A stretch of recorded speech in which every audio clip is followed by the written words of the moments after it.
अगर आप एक आईएएस ऑफिसर हैं, तो आपको ये आज़ादी है कि आप करप्शन भी कर सकते हैं और अगर कहीं गलती से किसी ने आपके करप्शन के बारे में बात कर ली या बात कर दी या लोगों के सामने वो बात रख दी, तो आप उसको डरा धमका भी सकते हैं। और बाकी डिफेमेशन केस नाम की जो चीज़ है, उसको तो लोग इस्तेमाल कर ही लेते हैं।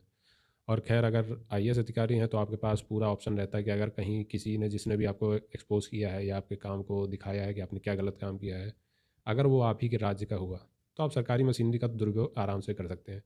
बाकी अगर कहीं दूसरे राज्य का हुआ, तो आप फिर भी कुछ ना कुछ तीन झाम लगा के इंतज़ाम कर सकते हैं उस चीज़ का।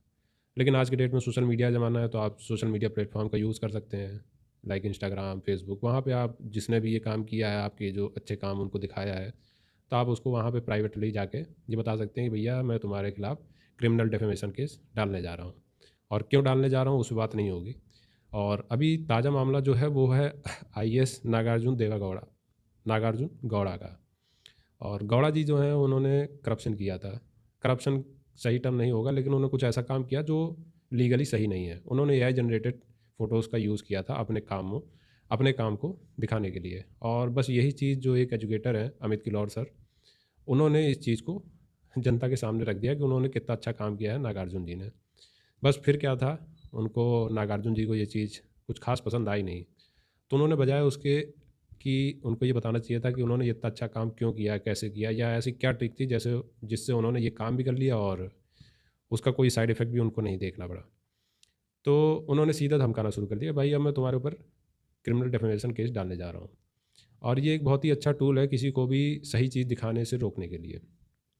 और ये ट्रेंड आप देख सकते हैं कि मतलब आज के टाइम पे नॉर्मल सा हो चुका है।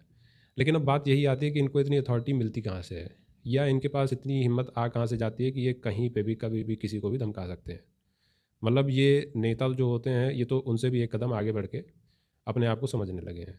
तो अब बात यही है कि अब अगर आपको चुनने को दिया जाए, तो आप किसको चुनेंगे? एक ऐसे आईएएस ऑफ़िसर को जिसने ऐसा काम किया है कि कोई अच्छा काम तो नहीं है, या एक ऐसे इंसान को जिसने इस चीज़ को सामने रखा है और जो चाहता है कि हर किसी की एक अकाउंटेबिलिटी हो, उसके साथ खड़े होंगे। तो मुझे लगता है कि अमित किरौर सर यहाँ पे सही हैं और लोगों को उनका साथ देना चाहिए। जो भी जिस तरीके से हेल्प कर सकता है, उनको इनकी हेल्प करनी चाहिए।